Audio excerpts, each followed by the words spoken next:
tema da segunda BIM de hoje é para a gente apresentar a realidade que alguns colegas brasileiros viveram nas suas experiências fora do Brasil, ou trabalhando ou fazendo umas viagens de pesquisa para ver o que está acontecendo no BIM na realidade, vamos dizer, da Europa, como foi o caso do Maicon, ou em Catar, onde o Wagner teve a oportunidade de trabalhar. Acho que dentro dessas experiências de fora do Brasil, uma coisa muito importante é a maturidade que se tem já em países como o Reino Unido, que já tem o mandate, que já tem certificação de profissionais. Então instituições como o BRE, que a gente poderia ter algo muito semelhante aqui no Brasil, que certifica profissionais e empresas a trabalharem com BIM para o setor público. Então nivela por cima os profissionais, e a gente tem grandes profissionais já no mercado do Brasil. Para quem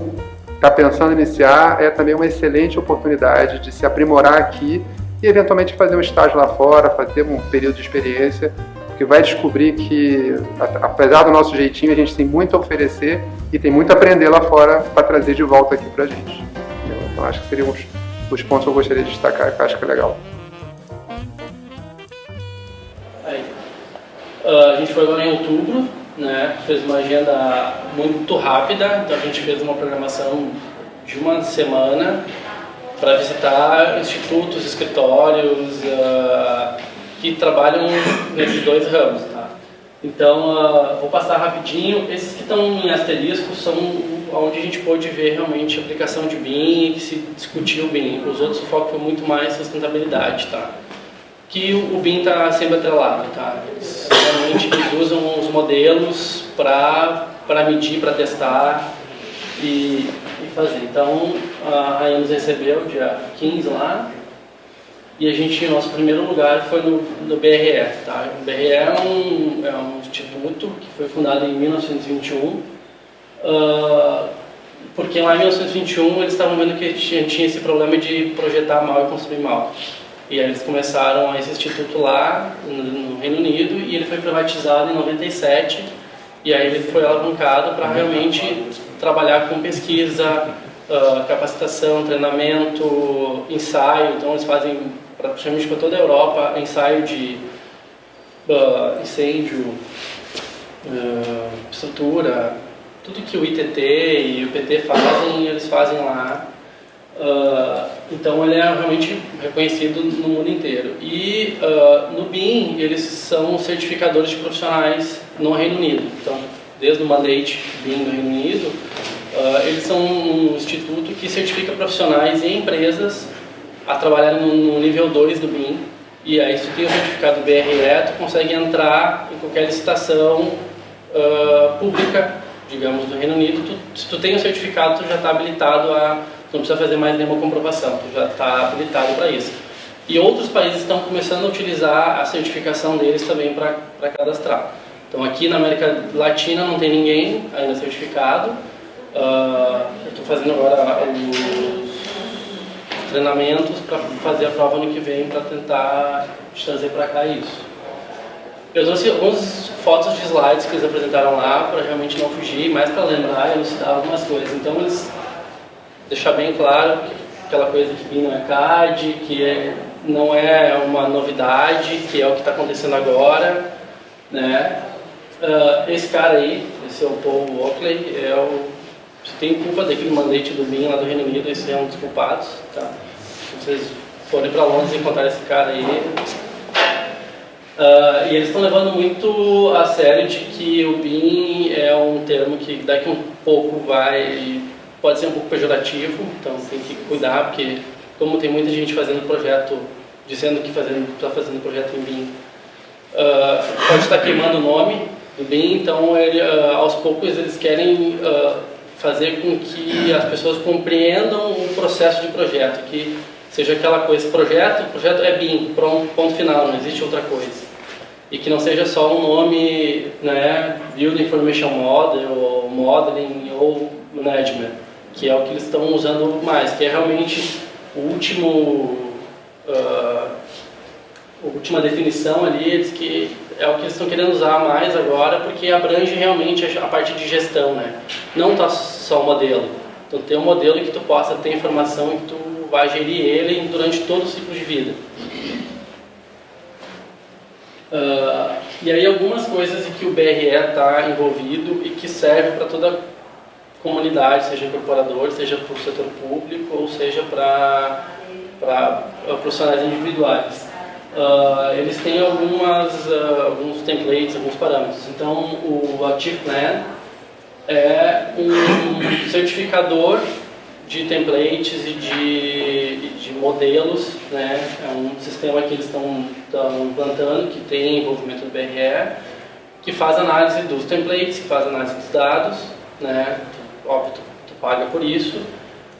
Eles têm o BRE Templater, que são templates básicos para várias disciplinas em IFC.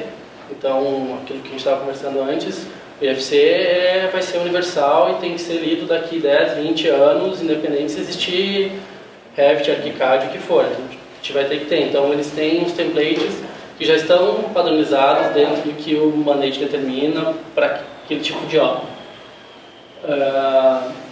Eles têm um databook também, que tem vários fornecedores que colocam suas famílias, seus modelos e e dão informação. Então tem modelos que é só informação, que não precisa ter o elemento, tem um elemento geométrico, mas a informação para eles é o que está valendo mais. Então os fornecedores estão sendo cadastrados, eles são avaliados, então tudo que passa por esses pelo BRE está sendo validado como uma certa certificação para o governo do Reino Unido. Mas isso aí é um banco de dados diferente do da NBS ou é interligado? É interligado. Pelo que ele falou lá, é interligado. A NBS também tem um site de bibliotecas, que Sim. o princípio que você está falando deveria ser comum. Sim, né? sim. Não, mas é que, assim como aqui também existem, Sim, né, diversos órgãos trabalhando. Então eles, dentro de um setor privado, digamos, estão puxando esse carro.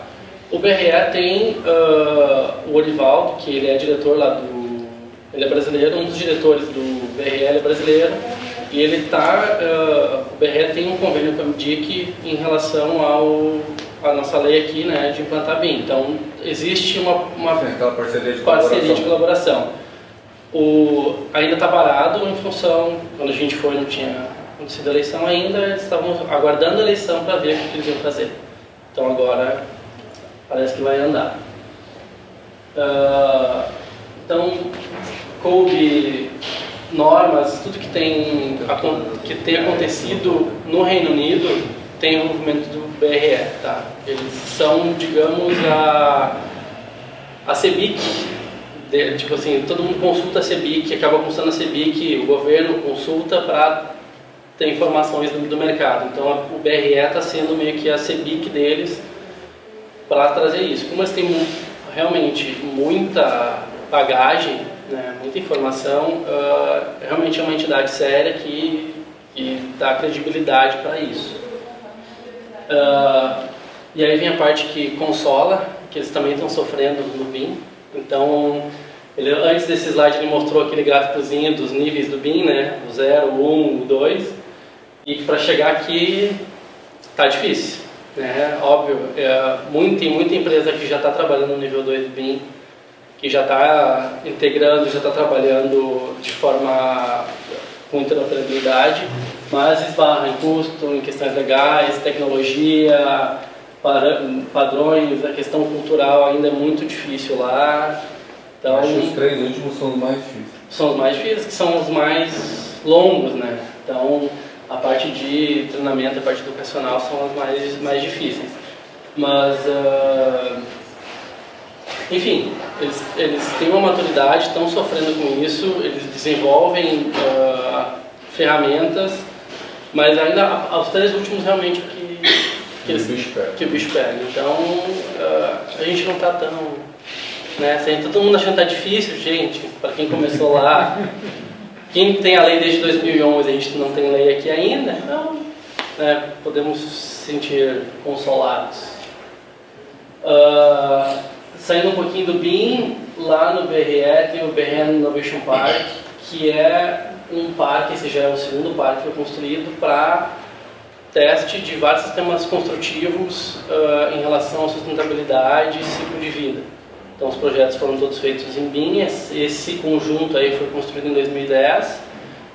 Cada um é bancado por uma indústria, então uma da indústria seco, outra pela cerâmica, e é tudo testado, tem sensor de tudo por dentro nessas casas, então para realmente ver como elas se comportam, qual o ciclo de vida delas, inverno e verão, como é que funciona a questão de térmica. Então realmente é uma vila que está sendo testada lá, que é bem legal. A gente pode entrar em todas essas casas aí.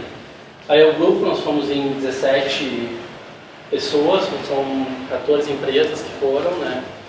Algumas aqui de Porto Alegre, mas a maioria lá do Vale dos Sinos. Aí, continuando o nosso tour, nós fizemos um tour lá pelo centro de Londres, nos prédios mais sustentáveis de Londres, né? Então a gente foi um deles ali tem uma fachada inteira azul com células fotovoltaicas, a fachada inteira, mas estão avaliando porque eles viram que para fazer a limpeza dessa fachada a cada 3 meses, por causa da poluição de Londres, quase não vale a pena, pelo custo. Então, que ela gera de energia e tu tem que fazer 4 limpezas por ano, será que vale a pena? Não está pagando a limpeza.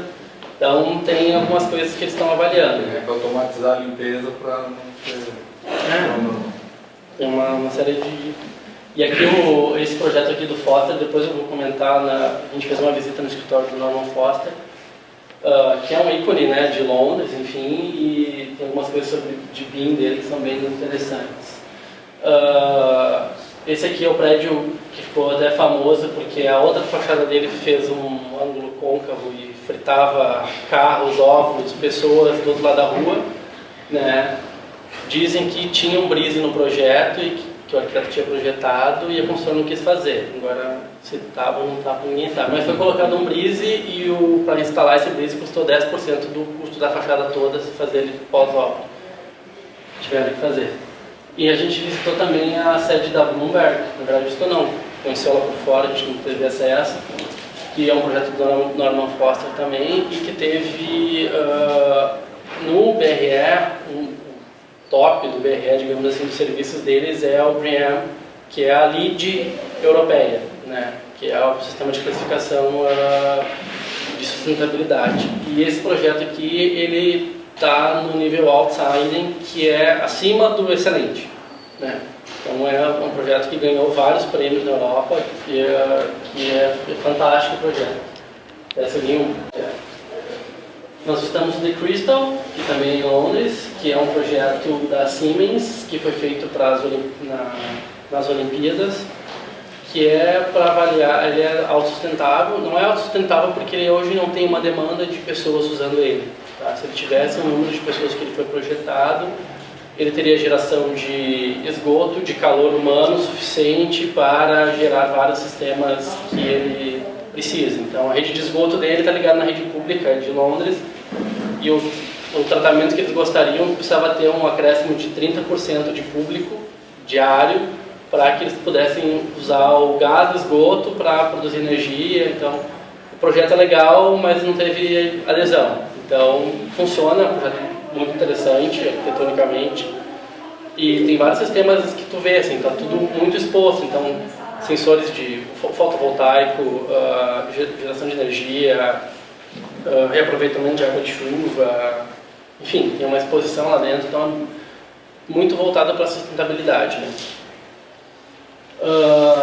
Aí nós fomos visitar do outro lado do The Crystal, aí tem que usar o teleférico para ir, existe a Península Greenwich, que é uma área que era industrial antigamente e que estava abandonada, já fazia 50 anos, e a única coisa que foi construída foi aquela arena ali, que parece um monte de grua, foi construída nos anos 2000, a arena da Rainha.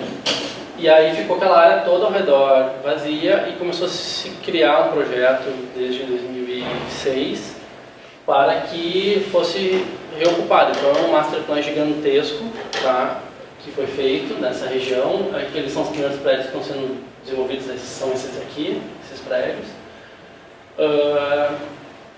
Aqui está a maquete dele, então tem um projeto do Calatrava, que está começando a obra lá no meio, que são essas torres aqui. Então, os projetos começaram a ser contratados, o Master Plan foi feito em 2006, se não me engano, e em 2011, como teve o mandate, então os incorporadores, porque isso tudo está vendo investimento, né, Qatar, Abu Dhabi, enfim, tem grana, tanto que o nome do teleférico que leva ali é da Emirates. Então, eles definiram que tinha que ser todos os projetos em BIM, obrigatoriamente dentro. Então, eles foram evoluindo já junto com o mandate, né? A gente também fez uma visita com um escritório que é o MVBIM, que é o escritório da Espanha, de Sevilha, e eles têm vários projetos na Greenwich Village. Eles têm sede em Sevilha, em Madrid, Londres e acho que em Bruxelas, se não me engano. Mas eles falaram um pouco mais do básico do BIM, porque não foi passado, acho que um feedback, né, um briefing direto do que a gente já conhece de BIM. Então foi uma palestra um pouco mais básica, assim, para quem já estava... Óbvio, tinha gente no grupo que ainda não tem um certo conhecimento de BIM, então foi legal, foi interessante, né? Então eles falaram conceitos básicos que foi bom para algum. Aí nós tivemos a felicidade de conhecer o projeto do escritório do Norman Foster, que tem escritórios em 6 países do mundo. Em Londres eles são 800 funcionários, eles falam 78 línguas dentro do escritório e a média de idade são 37 anos. Só o Foster que puxa a média para cima, porque a galera tudo gurizada. Então, é uma história, esse prédio aí, ele tem 270 funcionários, atrás, todos os projetos eles fazem maquete, né, desenvolvem, então eles têm desenvolvimento de maquete tradicional, eles têm 4 impressoras 3D de tudo quanto é porte, então é fantástico que os caras desenvolvem. Tá? Aí quem nos apresentou o escritório, aqui está o projeto que eu falar da Bloomberg, teve o projeto, ganhou prêmio de arquitetura, ganhou prêmio do BM, e aí um cara que nos falou, o BIM manager deles lá, que nos apresentou, eles falaram um pouco da trajetória do escritório, né, que já tem 40 anos o estúdio do Foster. Então, na década de 80 ali, eles começaram a conversar sobre BIM lá, quando, né, eles conselhos de BIM, eles falaram lá, um cara inventou lá. E aí eles trabalhavam com um pouquinho aqui de ver, mas eles trabalhavam com o MicroStation da Bentley, desde 99. Já trabalhavam com o MicroStation da Bentley. E com CAD em paralelo, né? Então, no mundo, assim, começou a se falar mais de computação digital em 2002, né? E aquele projeto do Pepino do Foster, que é famoso lá, eles projetaram uma mistura de projeto em MicroStation, AutoCAD e Excel. Então, eles criaram uma matriz em Excel para calcular a curva e as triangulações da fachada. A gente não tem um videozinho aqui, mas é um videozinho de como eles fizeram essa... Então eles têm um time de programação, um time de TI muito forte, né? Eles continuam, então eles querem acabar com MicroStations, ainda tem projetos aqui. Eles começaram a trabalhar com Revit em 2013, enquanto os concorrentes já estavam trabalhando já há 10 anos, né? Eles implantaram a EcoSim em 2012, então eles, óbvio, eles trabalham com muitos softwares, soluções integradas, eles têm, obviamente, plugins e softwares próprios, né, porque são projetos gigantescos. Eles nos apresentaram o projeto do Aeroporto do México, da cidade do México.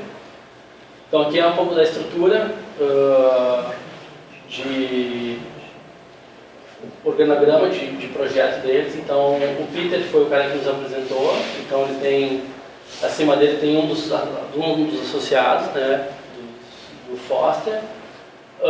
E aí tem toda a equipe de BIM que desenvolve o projeto abaixo dele. Então aqui é a parte de tecnologia e tem o BIM Manager de operações, o técnico e a parte de suporte.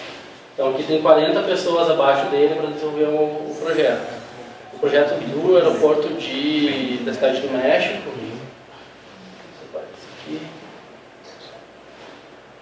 Que aparece ali, uma parte dele, aqui a gente botou um esqueminha também. É um projeto gigantesco, um dos maiores projetos do estúdio, que foi desenvolvido nessas inúmeras plataformas. Eles estão num ponto que eles estão usando inteligência artificial para desenvolver as melhores soluções de arquitetura e de estrutura. Então tem essa... não aparece direito, aqui está aparecendo um pouco, apareceu no comecinho aqui desse... deixa eu voltar aqui e aparecer de novo.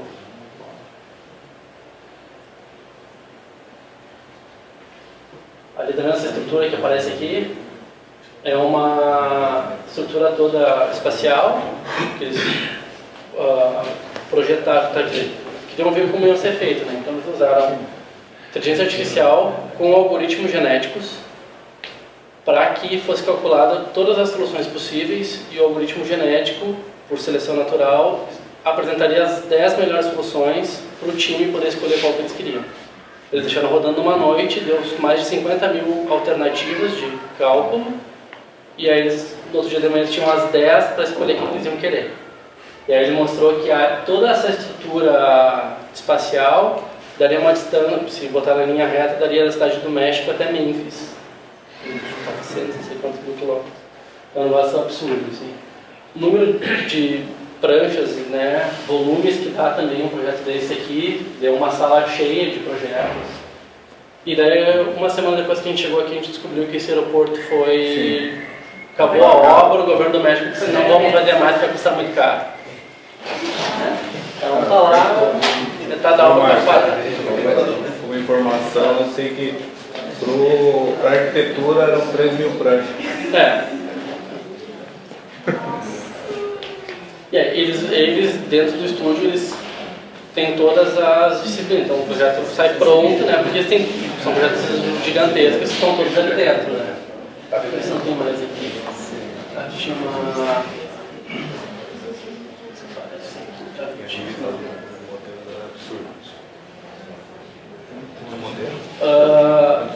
Então aí foi muito legal nessa visita do Foster, porque é algo que daí sim, isso é muito adiante, tá? A BIM está acontecendo, gente, tá tudo certo, o pessoal tá trabalhando, o pessoal está sofrendo no Reino Unido, nós também aqui, mas isso é um passo adiante, tá? A gente sabe que a inteligência artificial vai chegar, vai nos ajudar, tem gente usando, e até onde eu sei não é tão difícil assim de chegar com inteligência artificial para operar um dínamo, operar um grasshopper, então aos poucos ela está chegando perto, a gente só tem que cuidar para não perder o nosso...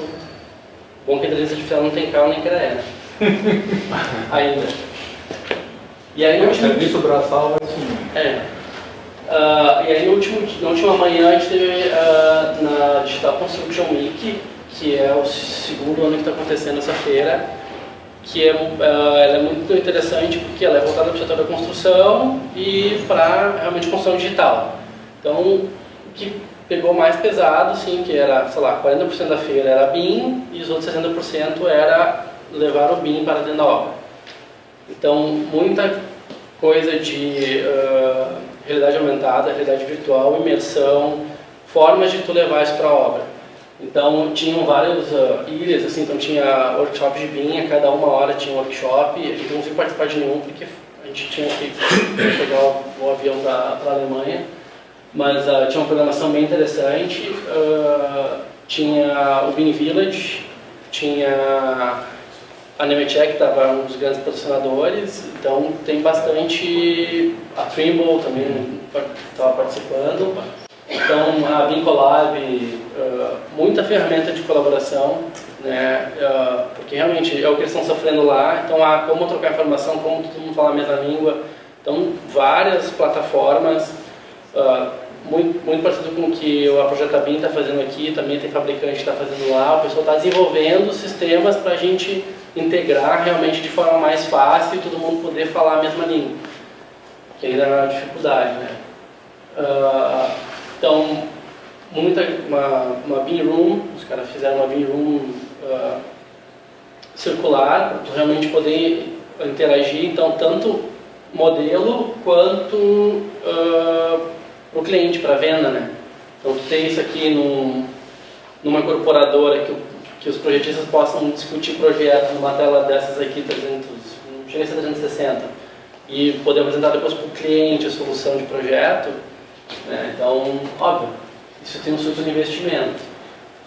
Aqui tem um videozinho de...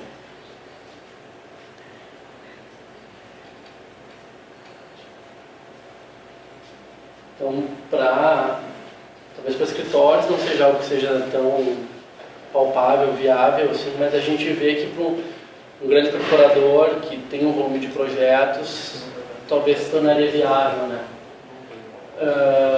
Algumas coisas legais também, que é levar para a obra. Então tinha esse on-site arena, que eram só palestras de gadgets que tu vai levar para a obra. Então, como pode levar, então tem robô, tem laser scanner, tem sistema de segurança. Eu fiz um treinamento lá de segurança do trabalho. Então tu põe um óculos e tu tem os gatilhos e tu tem que, vou subir um andaime, o que eu tenho que pegar? Então se tu é videogame, se tu não pegou o teu equipamento, tu cai fora, vai perdendo ponto. Então várias formas, tanto para teste, para aprendizado, treinamento, quanto para usar na obra. E tinha também aquele ali na direita, era um laser. Tu jogava esse banco, tu joga o modelo dentro do sistema, tu tem marcas dentro da obra e ele te marca com laser o que deveria estar instalado ou uma modulação de alvenarias naquele local. Então tu consegue identificar visualmente se tem alguma coisa que está fora. Tem essa parede de tijolos à vista aqui que foi modulada por algum motivo. Ele vai largar o scanner ali, ela vai projetar, tu pode ver se tem alguma coisa diferente. Nós estamos mostrando ali com uma tubulação, deveria ter isso, deveria ter aquilo. Não tem ainda, estamos querendo desenvolver uma situação para fazer realmente esse escaneamento e conflitar com o modelo. Tipo, tá. Fazer de cadeirinha. Não tem que ter um humano fazendo isso. Um as-built, mas ele vai conferir se está ok. Já tem uns robôs que já fazem esse tipo de levantamento. Quando ele scanner, fazer. A Trimble tinha uma solução bem legal também de realidade aumentada com óculos da Microsoft HoloLens. Então a gente estava ali no stand e tu estava como se fosse um ambiente, uma cozinha. Então tu conseguia dentro do ambiente medir todos os espaços. Aí tu mudava a camada, tu enxergava o que tinha de instalação naquela parede. Óbvio, tu estava ali, estava num ambiente que estava georreferenciado. A gente sabe que dentro da obra tem algumas dificuldades e é o que eles estão querendo desenvolver junto com o construtor. Porque a gente tem um erro de obra, estrutura de concreto. De um pilar até o outro, se tiver menos de 5 centímetros de diferença, até tá bom, né? Dependendo do nível de obra que você tem aqui, né? Não, né? Então, a gente sabe que precisa melhorar o nível de qualidade da obra para a gente poder ter marcadores de confiança para poder realmente ter esse georreferenciamento e saber o que está acontecendo ali. Então, formas de levar para a obra. Isso aqui é muito legal, que é uma cave, parece monta como se fosse um gazebo de praia, que tem um projetor, que faz a tela, então para tu poder levar mais facilmente um modelo para a obra, para um escritório, enfim, né? Aqui está o óculos, que eu falei para vocês. Ele é encaixado num capacete já. Então a gente foi para a Alemanha. Na Alemanha, como a gente, o foco lá das visitas era muito mais sustentabilidade, a gente foi no Bannstatt, que é em Heidelberg, que... Vocês estão o nome errado lá. Que é um bairro todo novo numa área que era da antiga Bahn, que é a estatal de trem da Alemanha. Né? Então tem toda uma área que estava vazia lá e está sendo construído esse bairro sustentável. Então, esse barco está sendo a maioria dos projetos saem em BIM, mas o foco deles é realmente trabalhar a sustentabilidade. Então, isolamento de pontes térmicas, controle de qualidade. O negócio é assim, as paredes são com isolamentos absurdos, né, para a questão térmica, autossuficiência de energia, eles estão querendo ter, várias delas, todas as paredes são verdes, e sem deixar de ter um arrojo na arquitetura, né. E depois disso a gente foi no Passive House, que é um instituto que certifica casas passivas, que são casas que elas têm que, não digo ser autossuficientes, mas elas precisam ter um nível X de consumo de energia. Então é uma casa que é feita para não ter ar-condicionado. Ela tem que ter ventilação cruzada no verão, ela tem que ter o mínimo de calefação possível no inverno para manter. Graças ao isolamento dela, o calor humano seria suficiente para manter uma família de 4 pessoas num modelo de casa desses. Então só tem renovação de ar, algumas coisas assim. E o Fraunhofer foi no último dia que nós fomos. É um instituto que é muito parecido com o que a gente tem aqui, que é o Senai. Só que Fraunhofer existem vários Fraunhofers focados, assim como o Senai também, focados em várias áreas, né? Então tem um que é focado para a parte de engenharia, outro é para a parte de administração, para negócios, enfim. E a gente foi nesse em Stuttgart, que é o de engenharia, que tem parceria com o Senai aqui no Brasil. Tá? Eles inclusive certificam várias atividades do Senai aqui no Brasil. Em São Leopoldo tem o Centro de Inovação Senai, ali onde é o CETEMP, logo depois da Unicinos, que está indo para Novo Hamburgo. E esse instituto eles têm ligação direta, porque ali está sendo desenvolvida muita coisa legal de inovação, não para a área da construção, eles estão querendo trazer agora, porque uma menina do Senai foi junto conosco, porque eles têm muito foco na parte automobilística, naval, aeronáutica, e eles querem trazer as soluções desses setores para a construção civil. Esses equipamentos, tem um equipamento lá, um laser tracker de 1.600.000, que eles usam de vez em quando lá na Embraer para medir se as asas do avião estão certas. E eles querem poder usar isso mais aqui na região, né? Tem um equipamento ali caro, né? Foi comprado com dinheiro público, digamos assim, né? E que a gente tem como contratar esses serviços.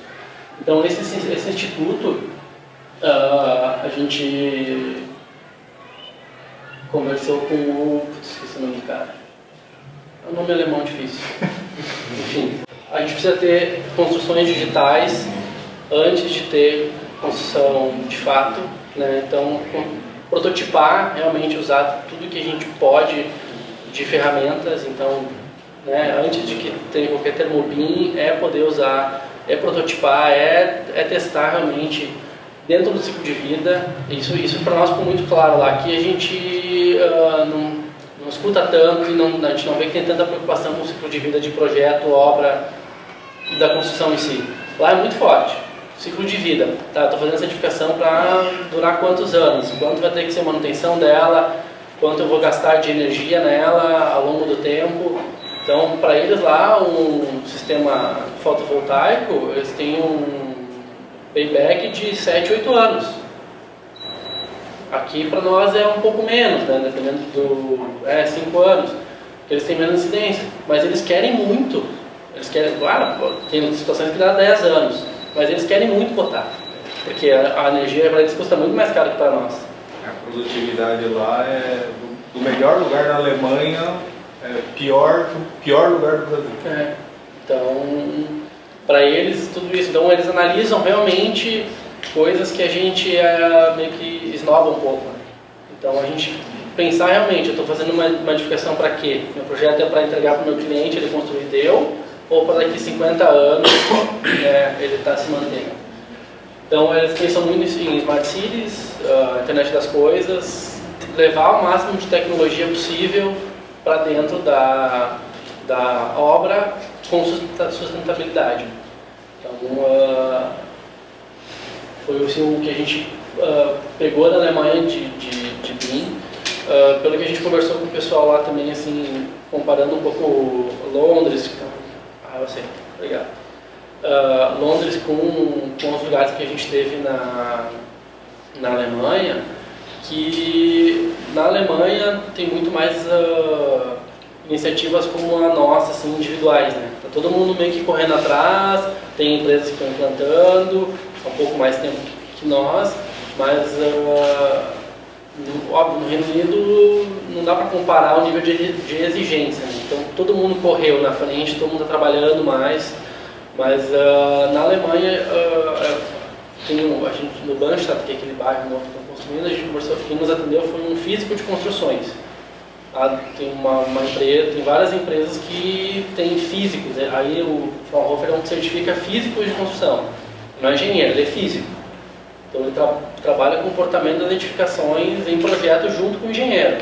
Seja mecânica do solo, seja resistência, seja térmica, acústica, o físico trabalha aí.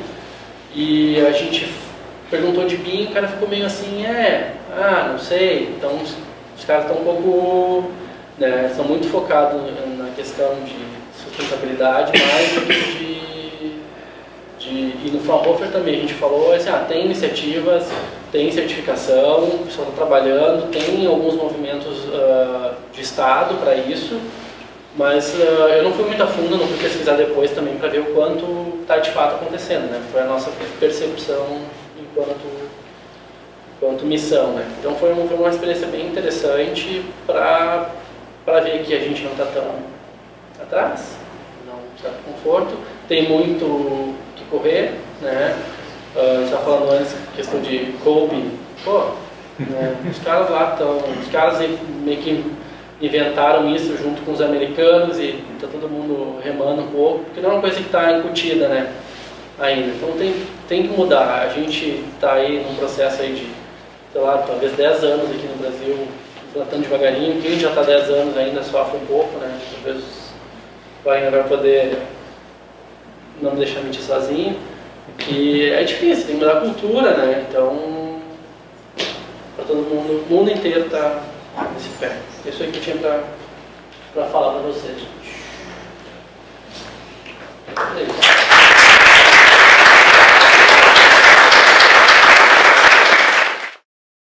Bom, boa noite, meu nome é Wagner Conde, sou arquiteto do Rio, como o Fernando falou. Eu já venho trabalhando com tecnologia BIM desde 2006. De 2006 a 2008 eu trabalhei sozinho, a partir de 2008 eu voltei para o mercado. Comecei a trabalhar fazendo shopping center, passei 3 anos fazendo shopping. Depois tive experiência de 2 anos na Autodesk, ajudando a equipe de pós-venda, que fazia também coleta de informações dos usuários para tentar melhorar o produto, né, em termos de atender o que nós profissionais precisamos, né, no dia a dia. Saí da Autodesk, comecei a trabalhar em parceria com o Contier, na Ilha Pura. Bom, e foi uma experiência super legal, projetão, 31 torres. O objetivo da Odebrecht na época era garantir um plano B, caso algumas coisas dessem errado, porque eles não confiavam nos projetistas, e realmente tem muita coisa errada. Mesmo assim a gente ficou até o final, a gente chegou até entrar em executivo de BIM, em determinada situação, conseguimos até ajudar o último condomínio a ter uma performance bastante positiva. Foi o último condomínio, o maior deles, e terminou possivelmente com 3, 4 meses a menos que outros condomínios. E tudo no prazo, as equipes folgadas, sem fazer muita virada. Foi uma experiência bem legal. Depois fiz vários projetos aqui no Brasil, projeto para a GE, trabalhando com a MHA, sempre trabalhando com BIM, projetos, integração, modelos, etc. E até que a crise atingiu meu escritório, deve ter atingido vocês também. Né? Essa marolinha, né? Começou lá em 2008, virou um tsunami. E eu tive a oportunidade de ir para o Catar em abril de 2017, ano passado. Fiquei lá cerca de 13 meses. Eu fui para trabalhar no projeto, um dos últimos projetos da Zaha Hadid, nos estádios para a Copa de 2022, que deve estar para ser inaugurado possivelmente, acho que em meados de fevereiro. Acho que tem um pequeno atraso, já era para ter ficado pronto agora no final do mês de novembro, mas enfim, eles estão apenas quase 4 anos antecipados, já vai ser o terceiro estádio a ficar pronto para a Copa. Mas é uma aventura aquilo, porque eles estão não só construindo um estádio, mas estão construindo 7 linhas de metrô simultaneamente, mas toda uma infraestrutura absurda para o país. Também construído por E é um país muito singular, porque ele é menor do que o estado do Rio de Janeiro, tem aproximadamente 2 bilhões e 800 mil habitantes, dos quais talvez menos de 400 mil são nativos, né? O resto todos é uma gigantesca quantidade de mão de obra estrangeira trabalhando e construindo o país. Então, eu fui integrar a equipe de desenvolvimento do projeto da Zarra, desse estádio. O estádio fica em Al-Wakra. E eu fui integrar essa equipe como arquiteto sênior. Acima de mim eu tinha um project manager, que era um engenheiro americano, e um BIM manager que trabalhava praticamente junto comigo. Esse era bósnio. E a primeira dificuldade incrível era, assim como o Michael falou, que é trabalhar com gente de toda parte do mundo. Então a equipe tinha indiano, filipino, bósnio, português, que mais? Egípcio, não faltava, né? Gente, o Fábio teve que virar também. E foi uma experiência bem legal, né? Então o objetivo da gente era o seguinte: o cliente, que é o governo do Catar, né? Eles criaram o que eles chamam de Supreme Committee, que era responsável por todas as obras de todos os estádios. Tinha uma gerenciadora geral representando o governo, que era a KIO, que é uma empresa bastante grande de engenharia nessa região, muito forte em gerenciamento de projetos. E, obviamente, a gente tinha que submeter tudo para o comitê da FIFA, para ver se todo o compliance, todas as exigências, os cadernos de encargos e normas, etc., que a gente tinha cumprido. O projeto foi concebido pela Zarra em parceria com a Eikon. A Zarra fez a parte de arquitetura, a Eikon elaborou o que eles chamam de tender design, né, que seria mais ou menos um projeto conceitual. Só que é um projeto conceitual que equivale aqui para a gente, nossa realidade, quase um anteprojeto. Uma coisa assim, bastante avançada, onde estrutura, instalações, infraestrutura, todo o parque que é o entorno do estádio estava incluído. A construtora que venceu a licitação para construir o estádio é essa joint venture entre a MidMec, que é uma construtora do Catar, a Pole Construction, que é uma construtora austríaca, e a Six, que é parte da B6, que é uma construtora belga. Eles fizeram a joint venture para poder vencer essa licitação. E eles venceram a licitação propondo um custo menor para o estádio, mas eles fizeram um encolhimento do estádio, preservando não apenas o design, mas os 45 mil cadeiras, né, assentos, que é o programa da FIFA para esse estádio. Só que o estádio tem uma característica bem interessante, porque apesar de ser construído 45 mil assentos, depois seriam removidos 20 mil, e ficaria um estádio só de 25 mil. Então é um estádio que eles tinham, depois eu vou mostrar para vocês muito rapidamente, que era o que eles chamavam de a fase de evento, né, e depois o que eles chamavam de fase legado, que depois ia permanecer. E o projeto foi desenvolvido por escritórios, a Focus Design Partners, que era o escritório da qual eu fui trabalhar. A estrutura é um escritório italiano chamado Mafis, né, e Instalações Prediais é uma empresa canadense, mas que tem escritório também na Índia. Então vocês veem que era meio complicado às vezes, a gente tinha que lembrar, ligar até a SAP para poder se conversar. Obviamente que a língua de comunicação era inglês, né? Mas o tempo todo você estava escutando gente falando todas as línguas simultaneamente, porque tinha grupos de várias nacionalidades. O BIM, ele está presente no projeto em todas as etapas, seja projeto, seja gerenciamento, seja construção. Tanto é que todas as equipes de projetistas, de gerenciamento e da construção tinha BIM managers, tinha equipe de BIM dentro. E aí, para que tanto BIM manager, né? Na verdade, o foco, bem colocou o Michael aqui, é informação. A informação ela é fundamental porque as margens dessas construtoras lá fora elas estão gerando em torno de 5 a 7%. É um mercado extremamente competitivo. cada centavo, cada meio dólar que eles conseguem economizar significa grana, significa resultado. Então eles não podem errar. Então, assim, a obsessão deles era que o BIM era a garantia de que o projeto ia ser feito, a construção uma vez só, não ia ter problema de compatibilidade, não ia ter problema de furo inadequado, de shaft inadequado, tudo tinha que passar, tudo tinha que ser validado, as quantidades, tudo era submetido com relatórios e mais relatórios de questionamentos o tempo todo. E eu esqueci de botar aqui a documentação, quer dizer, o processo todo, ele passava através de um gerenciamento que era basicamente feito baseado na documentação, mas antes dele ser submetido ao processo, eu esqueci de colocar aqui, é um programa, um sistema chamado Aconex, não sei se vocês conhecem, mas é um software de gestão de projeto, que ele é validado através dos relatórios da documentação que é submetida, e somente depois que todas as rodadas eram feitas internamente, com trocas, submetidas, análises, etc. Então, entrava no sistema Aconex para então dar como atendido um determinado etapa, essa documentação era baixada, aqui eu fazia uma revisão completa, e assim, eu estou falando de lotes de 150 pranchas a 200 pranchas de arquitetura, mais 300 de instalações, mais 200 de estrutura. Então, assim, é um volume absurdo de dados. E tudo era analisado simultaneamente. Eles olhavam documentação, estão olhando o modelo. Então, não tem aquela história, não, vamos mandar no CAD que dá um jeito, não. Não tem jeitinho. Porque o cara olhava a documentação, olhava o modelo, fazia a consulta, não está de acordo, volta, o modelo está errado, a documentação não corresponde ao modelo. Por quê? Porque o modelo é o fiel da balança.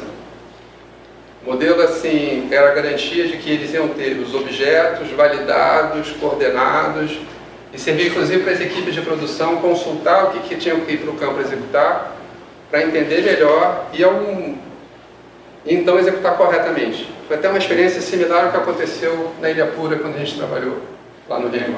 Lembra que tanto no Al-Atra como no Al-Beit estava em contrato que todas as pranchas tinham que ser geradas a partir do modelo, com informações do modelo. De todas as disciplinas. Elétrica, hidráulica, esgoto, irrigação, ar-condicionado, tudo. Tudo era feito com base em modelo. Ou seja, não podia ter texto, nenhum desenho. Tudo tag. Então não tem, vou dar um jeitinho, vou escrever um textinho aqui, né? Não existe isso, é tudo tag. A informação, por isso é que tinha BIM Manager em tudo quanto é lado. Na construtora que tinha que validar a consistência das informações, consistência das famílias, as validações que eram feitas digitais. Por exemplo, houve um determinado momento que pediram para a gente refazer, validar se todos os assentos do estádio, quais eram os sit kills que eles chamavam, né? O que são os sit kills? São os assentos que eventualmente tinham alguma obstrução dos 4 pontos, das 4 arestas do campo de futebol. Qualquer aresta que estivesse comprometida era considerada um assento que não podia ser comercializado. Então esses assentos, eles seriam eventualmente cedidos, doados, mas não poderiam ser vendidos, né? Então, assim, tudo isso era demonstrado digitalmente, né? Validando a altura ideal, condições ideais para garantir que tudo fosse. Então, essa é só uma ideia de que a informação de modelo 3D ele tem uma importância absurda. Aqui só para vocês terem uma noção de quantos modelos foram feitos para a gente poder tocar o projeto, tá? 13 modelos só de arquitetura, tá? Isso é um estádio. O estádio tinha 7 pavimentos, né? Mais o shell. Então eram 13 modelos, 5 modelos de documentação, não se fazia documentação e modelo no mesmo arquivo, era tudo separado. De instalações prediais eram 17 modelos, mais 6 modelos de documentação, e de estrutura mais 7 modelos e 4 modelos de documentação. Então toda semana todo mundo tinha que enviar os modelos, e a gente tinha 2 formas de trabalhar, como eu falei. A gente tinha uma forma através do ProjectWise, que era um sistema online, porque a B6 queria ter acesso ao que estava sendo desenvolvido lá na Bélgica, então a gente era obrigado a carregar tudo no ProjectWise. mas a gente tinha um backup que era o envio dos modelos através de um FTP para garantir que se acontecesse algum problema no sistema online, a gente tinha um backup de poder ter acesso aos modelos que estavam sendo desenvolvidos, uma janela de uma semana de trabalho. E aí os objetivos aqui, mais uma vez, quais eram? Obviamente, desenvolver o projeto, né? Todos os projetos, ter validação, tudo era submetido, todos os relatórios, todos os cortes, relatórios gigantescos de Clash. A gente tinha um documento em Excel que era praticamente um memorial de desenvolvimento do projeto, todas as solicitações de todas as disciplinas, todos os cases, tinha os comentários do gerente de projeto por parte da QO, tinha a resposta por conta de cada um dos responsáveis de design, tinha depois a resposta do gerente de projetos da QO para saber se ele aceitava ou não aquilo, e só então, se estava tudo ok, ele dava aquilo como aceito, e quando eu saí de lá, que a nossa etapa terminava no que a gente considera projeto básico, né, o detalhamento é feito pela construtora ou pelos contractors, já tinha mais ou menos, se não me engano, 15 mil linhas de Excel e continuava em desenvolvimento, né? Então isso virava um histórico para saber quem comentou quem, quando, por quê, como, qual era a resposta, tinha sido aceita, não tinha, qual era o plano de execução para atender essas questões todas. Então virava assim o histórico vivo do projeto, do início ao fim. Porque isso tinha implicações não só legais como financeiras. Sim. Se amarrava contrato, pagamento, então a brincadeira lá era bem complicada. Como eu falei, tinha a fase de construção, então a gente tinha que desenvolver os modelos validando o faseamento das construções. Esse faseamento tinha que ser demonstrado tanto no modelo de arquitetura, quanto nos modelos de instalações prediais, quanto no modelo de estrutura. Tinha que ser demonstrado o que ia ser demolido, quando, como. A gente teve que montar um relatório demonstrativo de como é que parte da instalação do estádio ia ser desmontada, porque o estádio ia ser construído, o que vocês viram naquela primeira foto, só que tinha uma série de prédios anexos no entorno que seria feita apenas para a parte do evento, como assim, iam ser criados mais banheiros, etc., para facilitar a demanda que ia ser grande. Só que depois do evento, aquilo tudo ia ser desmontado, parte da arquibancada ia ser desmontada, parte dos equipamentos de ar-condicionado seriam removidos. Lembrando que, apesar da Copa estar programada para novembro de 2022, no Catar faz bastante calor, né? E os estádios são totalmente climatizados, inclusive a parte interna.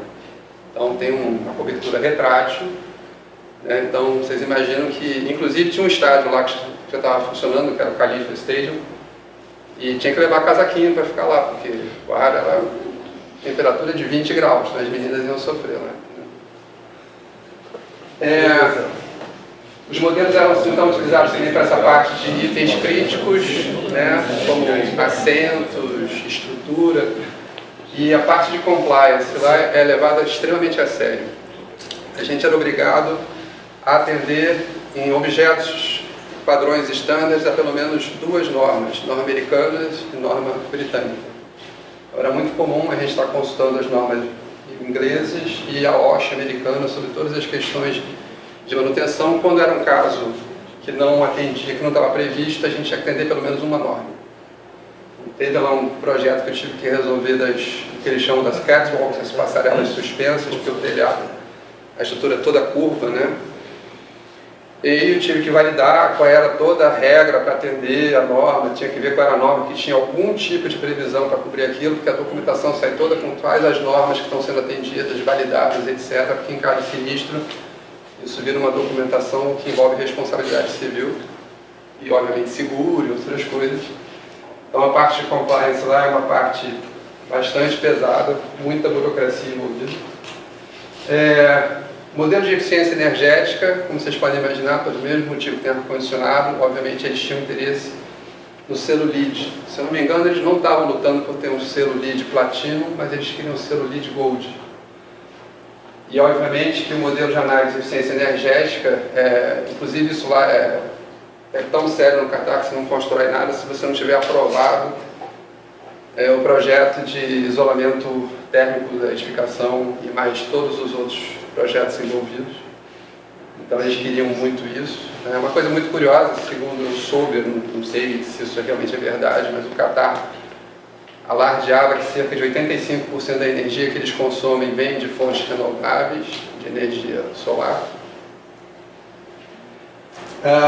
Modelo de análise de risco, então a gente tinha que demonstrar as plantas todas, que os elementos de isolamento contra fogo atendiam todas as normas e digamos assim, o mapa de riscos que tinha sido analisado.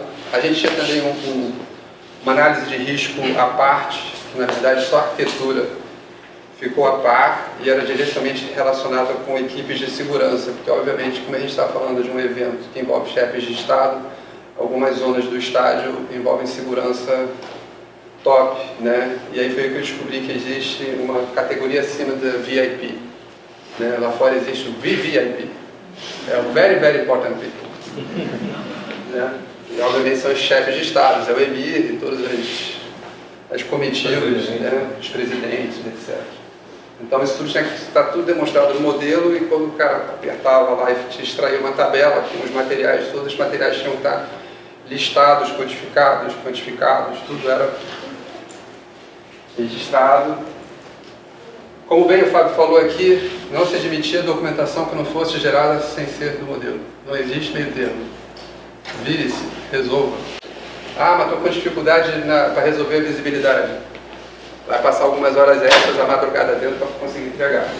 Não tem meio termo. Mas você fazia a parte básica, né? Sim, mas a parte básica lá... Não é tão básica assim. É praticamente só não tem os detalhes construtivos. Mas tem que estar tudo resolvido. Todos os tubos, com todas as conexões, com todos os registros. É que nem aqui, né? O que deveria ser feito aqui, né? Estão fazendo lá. Sim, só não tinha o shop drawings, que eles chamam que era. Aí vai mostrar os parafusinhos, aqueles detalhes. Mas a gente, até no outro projeto que eu trabalhei junto com o Fábio, no outro estágio, o modelo de arquitetura estava vindo com todos os hangers, né, os suportes dos forros de gesso, estava tudo lá justamente para coordenar os suportes. Posição do suporte. Para não dar flecha entre os suportes. Senão você não consegue suspender, suportar tudo, né? Ainda tinha que fazer análise de carga. Esse projeto foi horas de discussão. Acho que é o dobro do tamanho desse aí. Então, revisão. Todo o projeto era revisado diretamente no modelo. Então, você tinha praticamente um profissional andando. Tinham vários. Você tinha um profissional de segurança, do ponto de vista de engenharia, tinha um profissional de segurança mesmo, que estava preocupado sobre as normas de segurança que a FIFA estabelece sobre as áreas críticas. As pessoas andando, quer dizer, virtualmente, através do Navisworks o tempo todo, e analisando cada ponto, observações, notas, tem que resolver isso, aquilo. E tinha umas preocupações, por exemplo, como tinha muito pilar que chegava inclinado, os pilares metálicos, que qualquer coisa que ficasse a uma altura de pelo menos 1,80 m tivesse uma barreira para impedir as pessoas eventualmente bater a cabeça, entendeu? Tinha a questão de validação das circulações que atendessem às regras de evacuação de emergência, porta, tudo tinha que estar validado, os caminhos, tudo digital. Eles seguem lá a NPFL. É super rigoroso. Super. Os relatórios de compatibilização extensos, enormes, tinha que sair riscando, tinha que apresentar de uma rodada para outra, tinha que mostrar a consistência, né? A gente também tinha uma coisa que eu esqueci de colocar, que o BIM Manager da construtora, ele fazia um trabalho de validação da qualidade dos nossos modelos. Então a gente tinha que fazer um relatório para ele, para mostrar qual é o nível de consistência e aderência de qualidade que a gente tinha no nosso modelo. E ele não só recebia e analisava esse relatório, como ele chegava lá e extraía para verificar se o nosso relatório era verdade, né? Não adianta você chegar e mandar um relatório fake, e o cara chega lá, vai rodar, tem problema no parâmetro, tem problema em família, consistência. Isso foi uma coisa que surpreendeu bastante, que a gente tinha que comprovar a qualidade do que a gente estava entregando. E eles verificavam também. Então, Extração de dados quantitativos, eles estavam de olho, obviamente, nisso aqui também, né? Porque, como eu falei, com margem de entre 5% e 7%, a gente não pode se dar o luxo de perder nada. E estava sendo feito um trabalho todo, quando eu saí de lá, eles estavam finalizando uma revisão de toda a parte de COBE que eles estavam implementando, que o governo do Catar tinha desenvolvido uma contratação para controlar e fazer a gestão de todos esses equipamentos esportivos e todos os sistemas, incluindo o metrô. Ia ser estava sendo todo preenchido o COBE de todos os projetos para depois eles poderem ter controle digital de todas as operações. Então, o COBE lá era uma coisa também estava sendo levada a sério. É bem verdade assim, que um país desse tamanho é bem mais fácil, né? A gente está falando de um país assim, pequenininho, com muito dinheiro. Com muito dinheiro. 190 por 90, vai mais ou menos. 190 de altura por 90 de largura para cá. Minúsculo. E assim, toda a estrutura metálica foi desenvolvida, foi construída, executada, as partes já eram enviadas, já pré-cortadas, anguladas, numeradas, eles só tinham que fazer montagem de solda e depois começar a botar as peças no lugar. Essa parte foi realmente emocionante, ver tudo que a gente desenhava, de repente começar a ver essas peças gigantescas. Isso aqui é um trecho que, na verdade, o telhado se apoia basicamente em 2 pilares gigantescos na extremidade do estádio, na parte longitudinal. Isso reflete praticamente toda a estrutura do telhado, uma coisa incrível. Você era fabricado lá ou Hã? era fabricado? Né? Não, vinha da Itália. Da Itália? Da Itália. As peças de metais vieram toda a Itália. O leite vinha da Alemanha. E aqui já estavam de sair de lá, estavam terminando de montar a estrutura do telhado e isso aqui quando eles começaram a fazer já o preenchimento, colocando os painéis tanto do telhado quanto os painéis de fachada. E a última foto que eu consegui já aérea com o telhado bastante avançado. Tem uma coisa que eu soube que eles estavam fazendo, quando eu já tinha saído de lá, que eles tinham contratado, antes até de começar a botar os painéis de telhado da fachada, que eles estavam contratando escaneamento de todo o estádio, a estrutura toda montada, a estrutura metálica, e depois ia ser escaneado com o telhado para fazer a comparação e avaliar o nível de deformação da estrutura, se estava de acordo com o projeto de estrutura, para ter a garantia que não ia ter nenhum tipo de problema. Feito aquilo que a gente teve lá no Rio de Janeiro com o estádio do Engenhão, né? Aprenderam com o Engenhão. Você esqueceu de comentar que a estrutura tem que ter compliance para terremoto. É verdade. Apesar de no Catar não ter histórico de sismo, havia possibilidade, e a gente teve lá algumas vezes que sentiu As vibrações. sentiu assim, engraçado, tudo enjoado, né? Porque tinha tido um terremoto no Irã. Porque a placa faz limite com o Irã. Então no Irã, só que o Catar fica no meio da placa. Então teoricamente lá você sente só um leve balançar, mas não é um tremor. Mas foi uma experiência bastante interessante, ela é uma demonstração do que está por trás de tudo isso. Quer dizer, o esforço vale a pena. A equipe era uma equipe nós éramos 17 profissionais quando a gente começou. No final, quando eu saí de lá, a gente estava reduzido a só 12. Né?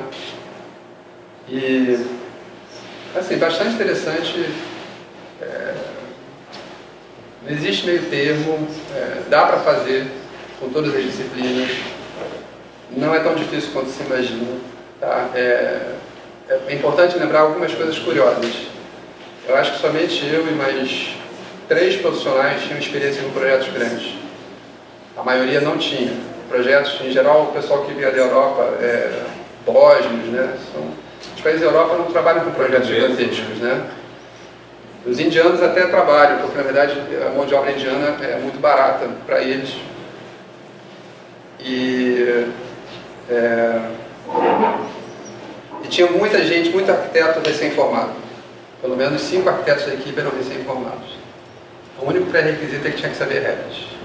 Trabalhamos tudo com Revit em 2016.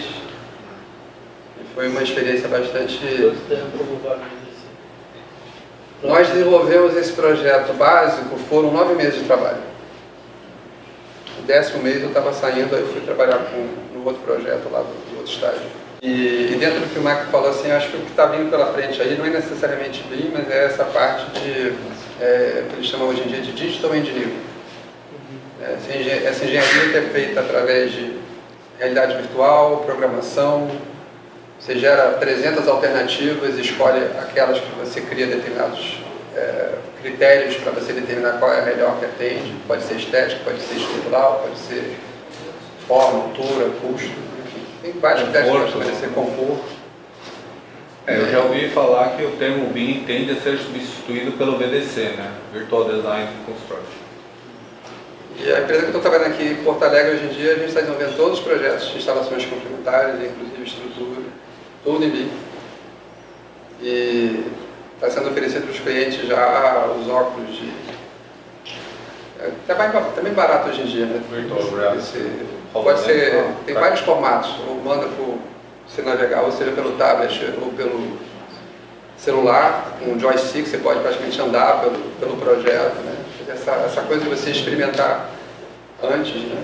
Lá a gente não estava ainda com isso, lá no Catar, mas possivelmente agora porque deve estar... com o tamanho dos arquivos, o hardware... os arquivos são...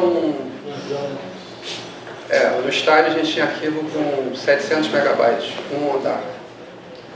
Né? Então chegou um momento que a gente, se botasse todos juntos, tinha assim, alguns gigabytes de informação, então tinha que ficar gerenciando, por isso que a gente tinha que fragmentar o modelo e o projeto todo em vários arquivos, senão a gente não consegue nem abrir. O estádio lá que eu estava, um setor de esquina, que era o menorzinho, tinha, com todas as disciplinas, dava quase 4 GB.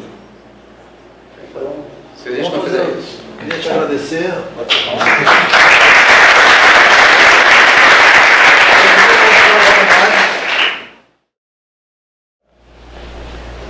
Olha, deve ser parecido, porque eu imagino o seguinte, uma gerenciadora feita aqui hoje, cada vez que a gente submetia uma ordem de 600 documentos, eles em 2 semanas, eles eram obrigados, em 2 semanas eles tinham que se manifestar. Eles tinham um prazo para cumprir. Se eles não manifestassem, era dado como aceito. Então, assim, e quando essa era a segunda pergunta que eu ia te fazer, qual era o prazo de resposta?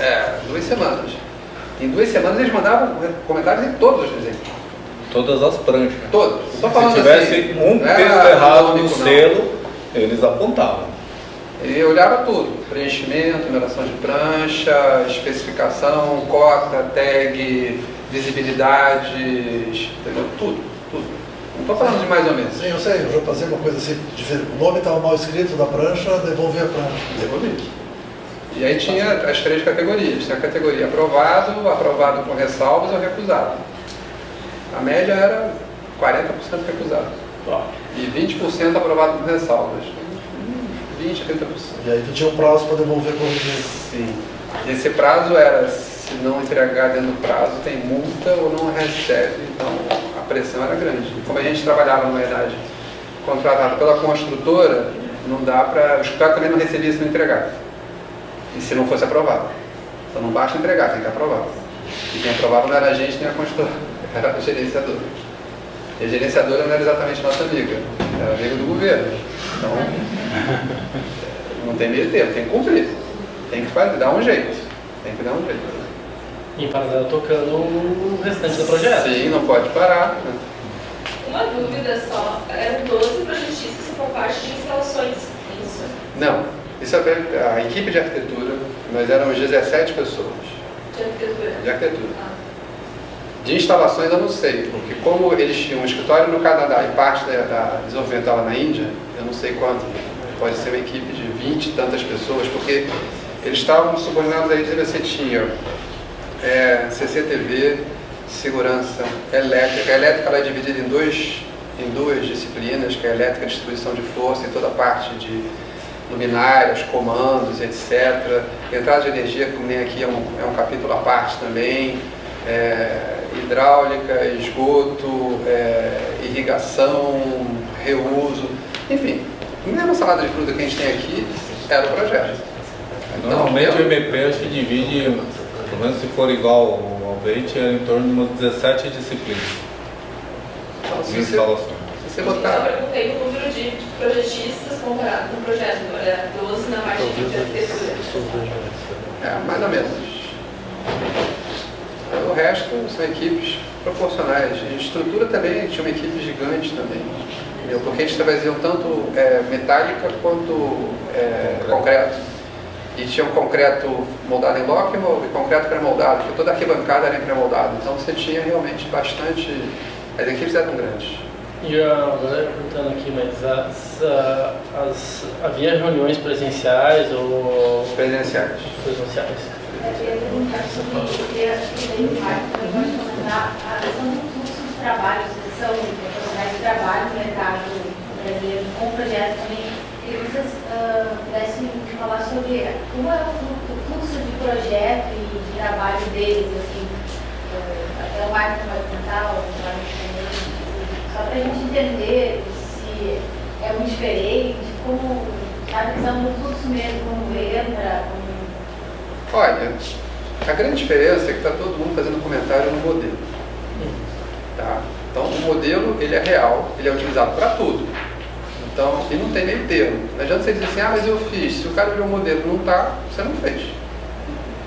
Então, não dá para esconder. No modelo está à vista. Você não tem como esconder no modelo. Ou você resolveu, mudou a viga de posição, alterou o tamanho. Se você não fez, está lá e você está enrolado e você vai cumprir prazo. Então aqui, a gente aqui ainda está nesse processo meio misto.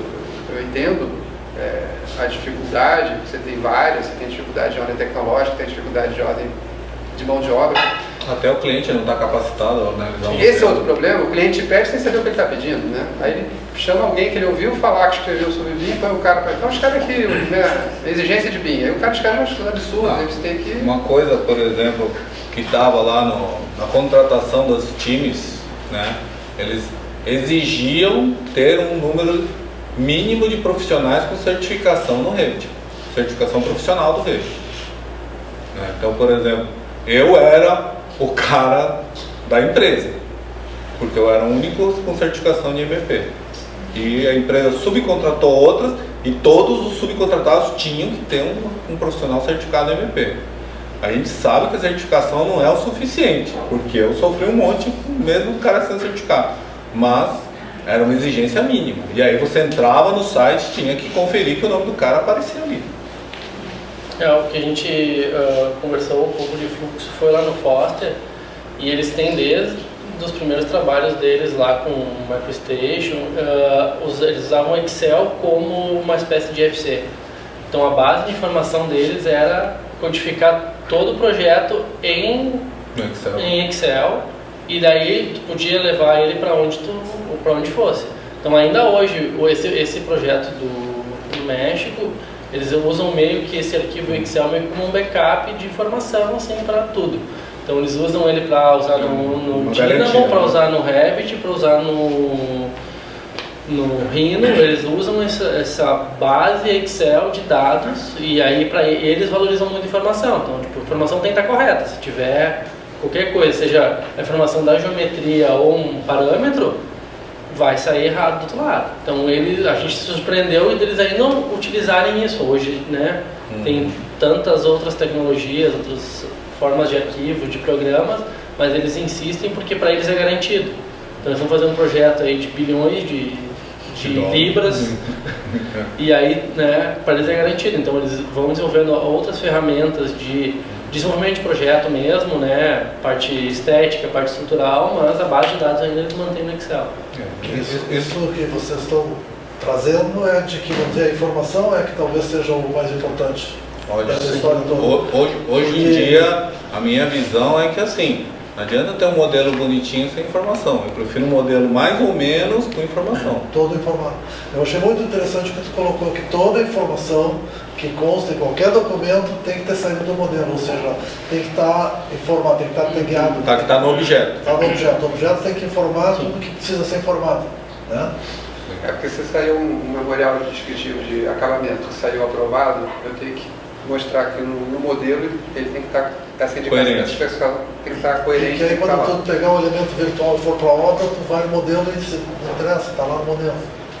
Na verdade, é aquela máxima que o pessoal fala que é a fonte única de verdade. Né? Então, ou o modelo é a fonte única de verdade, ou que nem o Michael falou no caso do Foster, a fonte única de verdade é esses arquivos Excel. Né? Que isso também é uma coisa que muitas vezes as pessoas não entendem e falam assim, onde está a informação válida? Ela tem que estar num lugar só. Porque se ela estiver em 2 lugares, a chance de você ter inconsistência aumenta exponencialmente. Se tiver em 3, então... Esse aqui o modelo é o divisor de águas. Se no modelo está errado, a informação está errada. Então tem que ser corrigido. Ah, mas eu tenho um Excel, não importa. Se o Excel não saiu do modelo, está errado. O que vale é o modelo. Esse modelo também falou, trabalha até o em básico, né? E depois a consultora era responsável pela parte de execução. Ele também para essa parte de execução e o que eles levavam para a obra? Era esse modelo em si? Não, eles geraram um documento. Olha só, documentação existe. Tá? Até por uma questão de liability, você tem que depois, se sair uma condição sinistra, você tem que usar seguro, você tem que mostrar a documentação. Faz parte do processo. A questão é, ele faz a verificação se aquele documento saiu do modelo. Tá?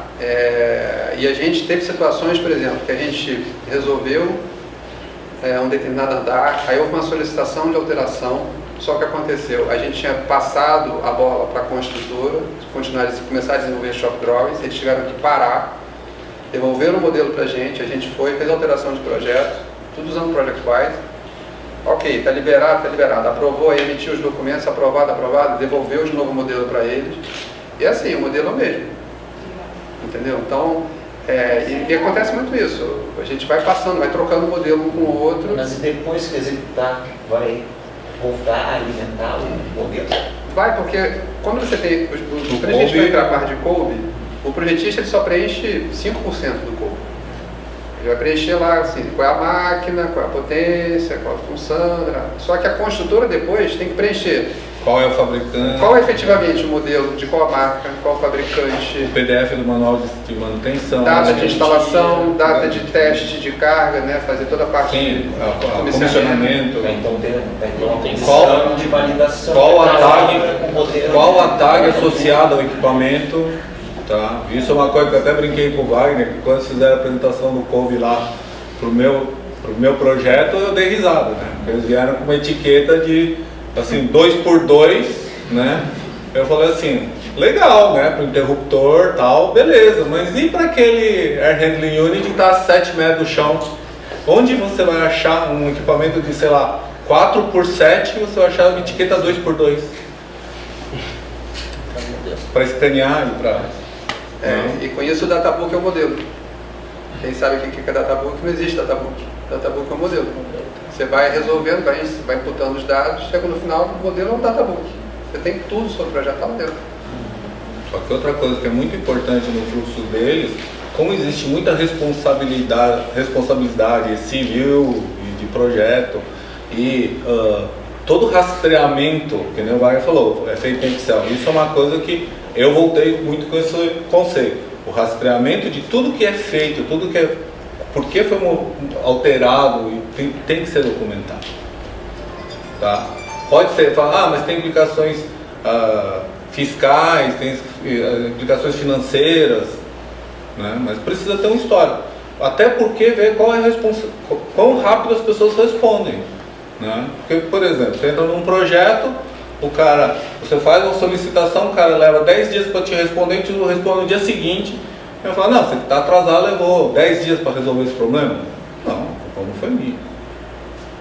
Né? Hoje, se eu não tenho isso rastreável, fica a minha palavra contra do outro e o lado mais fraco vai se ferrar. Né? A ideia não é que se impute a culpa, mas que se atribua o problema para quem merece o problema. Tá? Porque assim, se eu sou eficiente, com um sistema rastreável, a minha eficiência aparece. Se eu tenho um sistema que não tem histórico, sei lá, vamos supor, eu estou trabalhando com o Wagner. O Wagner leva 2 semanas para me responder a pergunta se aquela porta tem uma janelinha ou não. E aí eu vou lá e faço uma alteração em 5 minutos. Eu levei 2 semanas. No nosso projeto, todas as tubulações de ar-condicionado e de água tinham que mostrar o fluxo. E tinham que ser tagueados.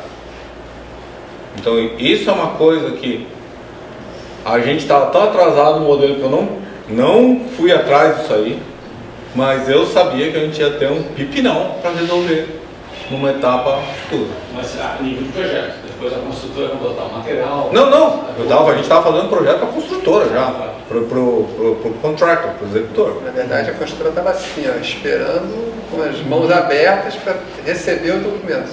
E executar. E o tempo todo assim, cadê? Precisamos de documentos, precisamos das pranchas, cadê os documentos? Mas está muito na questão do cliente saber o que ele quer, né?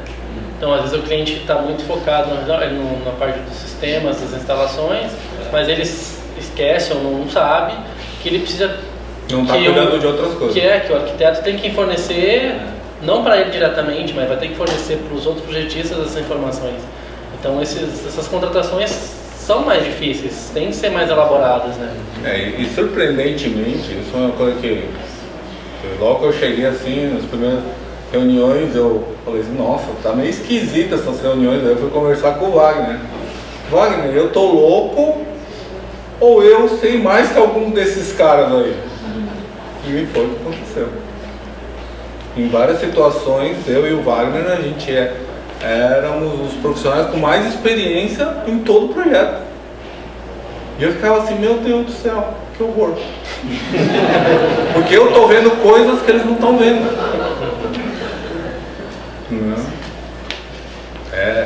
Vocês dão risada, mas na hora é assustador. Tá frio na barriga. Tem uma pergunta que falou da construtora, né? Vocês entregavam documentação, lâmpadas, etc. Vocês mudaram o jeito de fazer a planta? Como é que foi assim? Como é que funcionava dentro do canteiro? Vocês chegaram a ter essa experiência de ver quem é que está utilizando a planta, como é que está utilizando? Sim, É detalhe. Em Belo Horizonte, e tudo isso que vocês estão falando aqui, a gente passava por isso. Para eu abrir uma prancha, eu tinha que ter uma liberação dentro de um sistema que estava na nuvem. Quando eu emitia, eu tinha que publicar na nuvem. Se o nome da prancha sair errado, ela era devolvida imediatamente. Todo o sistema. Não, nem dá para fazer Ela nem cadastra. Ela nem cadastra, ele devolve para ti. E assim vai, esse monte de controle que eles estão falando, a gente não está tão atrás assim, mas isso é daí num padrão de construção, vamos dizer, de grandes obras, entendeu? E lá a gente enfrentou ainda um problema impressionante, que era a qualidade da internet. Eu e o Wagner, a gente trabalhou pelo menos uns 5, 6 finais de semana para tentar fazer upload de arquivo. E não estou falando 1, 2 horas, 8 horas esperando para fazer upload numa conexão de 2 megabits. Em arquivos que tinham tamanhos médios de 80 a 100 MB. Então você botava lá para fazer um upload, o que aqui você faz em, sei lá, 5 minutos, lá levava 20, 30, quando não dava, pau no meio. Foi a qualidade da conexão? Tem umas peculiaridades. Às vezes, lá eu tenho um problema. Às vezes eu conseguia baixar coisas no meu celular mais rápido que no desktop. Não, eu já estou vendo isso aí em casa também. Consultoria, a quantidade de players que você tem ali, que é arquitetura, estrutura e instalações, né? Esses três players. O que a nossa experiência hoje em dia demonstra é que o BIM é muito rendido aos players que estão trabalhando. Se alguns players vocês não trabalham em BIM, acaba ficando um pouco no escuro. Isso que eu queria ver essa experiência que vocês tiveram, que nem falar agora de eu ter que levantar 4, 5 arquivos de não sei quantos gigas, senão eu não consigo trabalhar. Vocês tiveram uma experiência em que vocês não tinham uma base, vocês forem rendidos a algum outro player aí, se a minha arquitetura ela não trabalhou bem, ela não definiu bem o modelo dela, tá, como é que eu trabalho agora?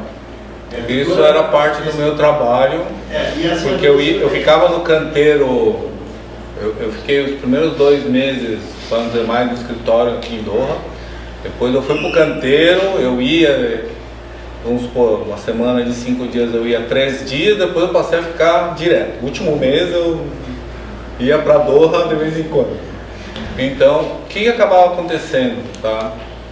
Eu tinha que detectar que faltava alguma coisa e cobrar do cliente o arquivo correspondente.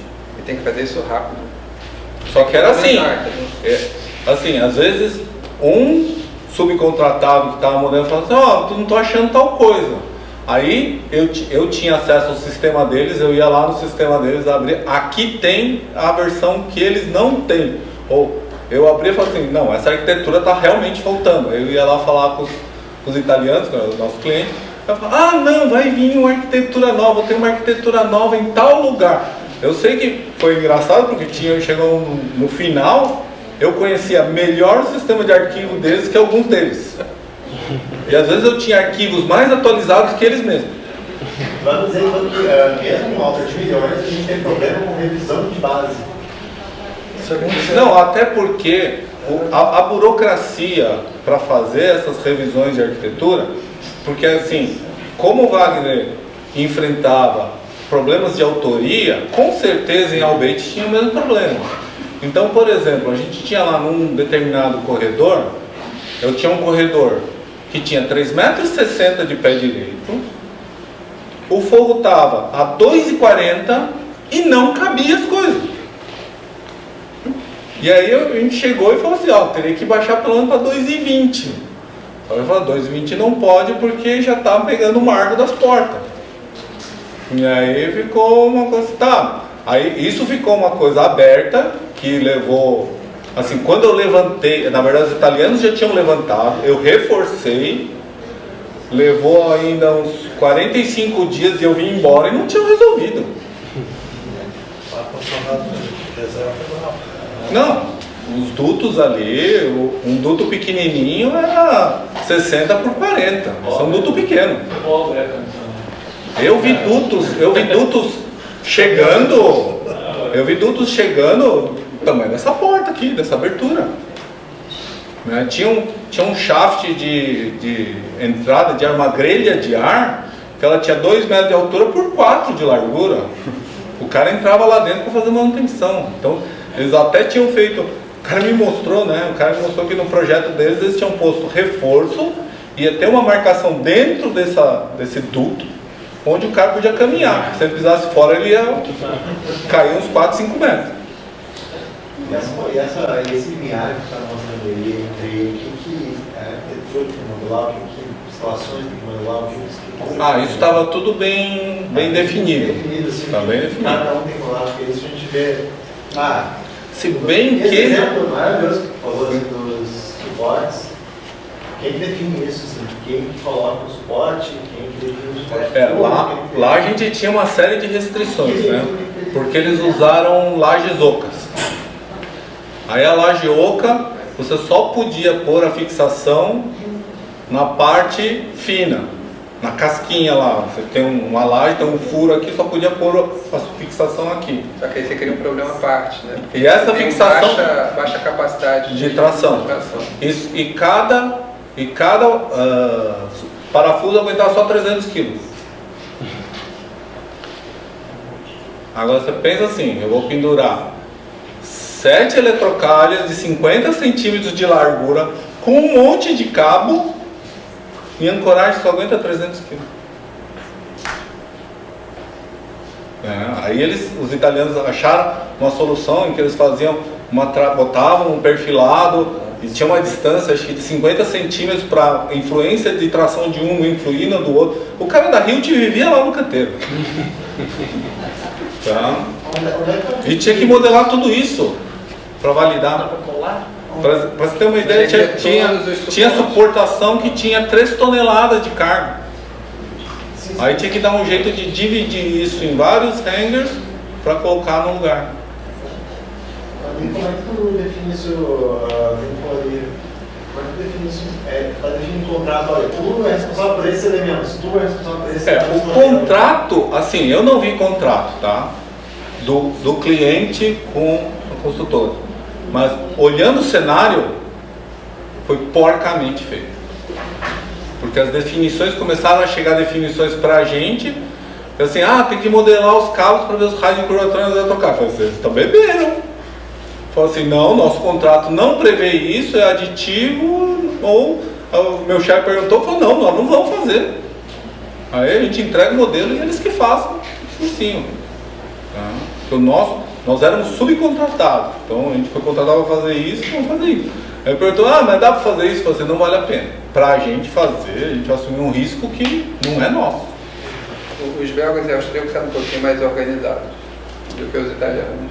Quem? Os belgas e austríacos eram mais organizados. A gente teve menos problemas desse tipo.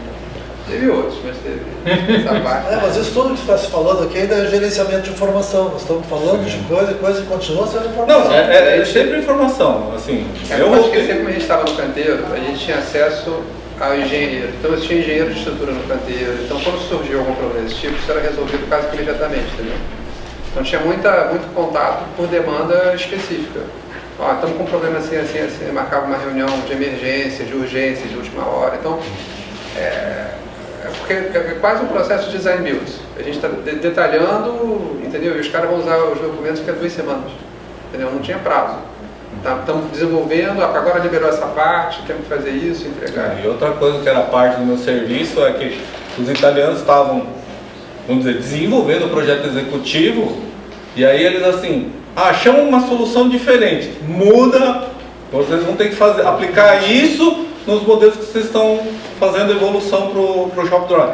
Aí eu tinha que entender o que eles queriam, aí eu sentava, fazia um reporte, tinha que mandar para as 3 equipes que estavam, um na Índia, outro na Jordânia, outro no Egito, convencer as 3 equipes que elas tinham que fazer aquilo. Estava contratado ou não?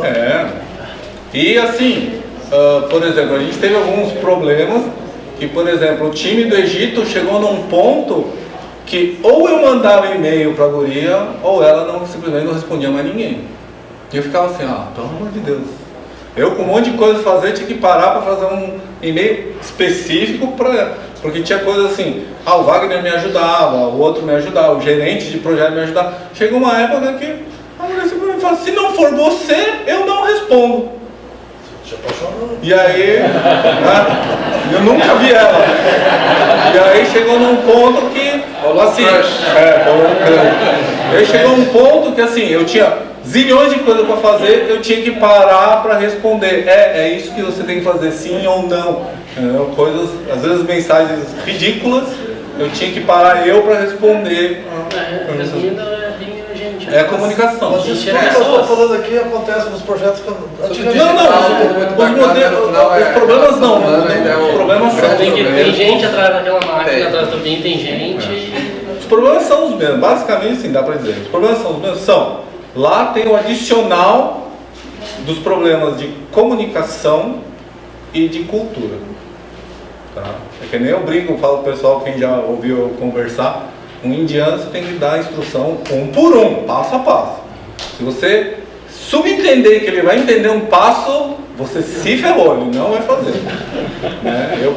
Eu falei pro cara assim, olha, os nomes dos arquivos estão errados, renomeie os DWGs nesta regra. Aí quando ele foi embora, eu falei, putz, tem os PDFs. Eu abri os PDFs, eu tive que renomear todos os PDFs porque ele não tinha feito. Porque a instrução que eu dei foi renomear os DWGs. Mesmo ele sabendo que ele extraiu os DWGs e os PDFs. Os PDFs do DWG. Tá, então, algumas coisas assim. E, por exemplo, uma coisa que o Wagner me comentou, que realmente o indiano, ele nunca disse que não entendeu. Em nenhuma circunstância. Então, às vezes você tem que perguntar, o que você tem que fazer? Aí ele vai te responder. Ou você entendeu mesmo? E eles têm um gesto de cabeça que é meio na diagonal. Aí você fica meio assim, no começo me irritava profundamente. Aí você fica assim, ele entendeu ou não entendeu? E aí você fica... Mas aí você aprende a lidar com a pessoa. Mesma coisa com a egípcia lá, você tinha que falar, assim, dar instrução em detalhe.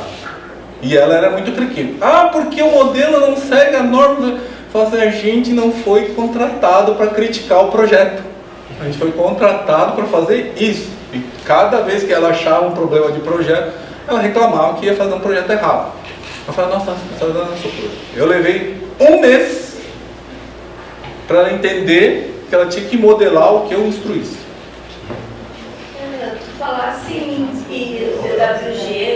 dar o DWG e o PDF, a entrega é em DWG e PDF? Infelizmente, sim. Infelizmente, é DWG. Entrega tudo. Entrega tudo. Modelo, PDF, DWG. Ah, entrega tudo. Aproveitar que ela perguntou dos formatos e o IFC.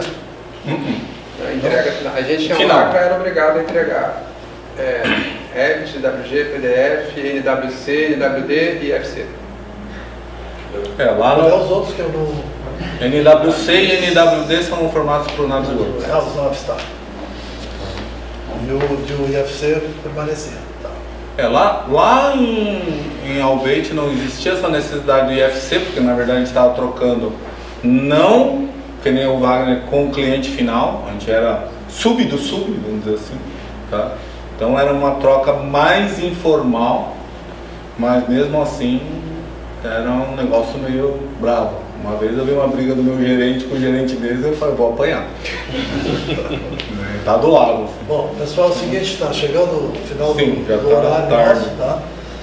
Queria agradecer a vocês, achei muito boa a apresentação de vocês e a oportunidade de a gente trocar essa conversa. Agora, o próximo Segunda Bem vai ser no ano que vem, né? E aí a gente divulga para vocês, para acompanhar e tal. E eu queria então reforçar a última possibilidade de a gente se encontrar em alguma coisa de BIM, que vai ser um evento promovido aqui pela Rede BIM Sul, e que eu fico muito satisfeito que vocês estão com um projeto bem desenvolvido. Tá? Agradeço e uma palma para vocês. Obrigado.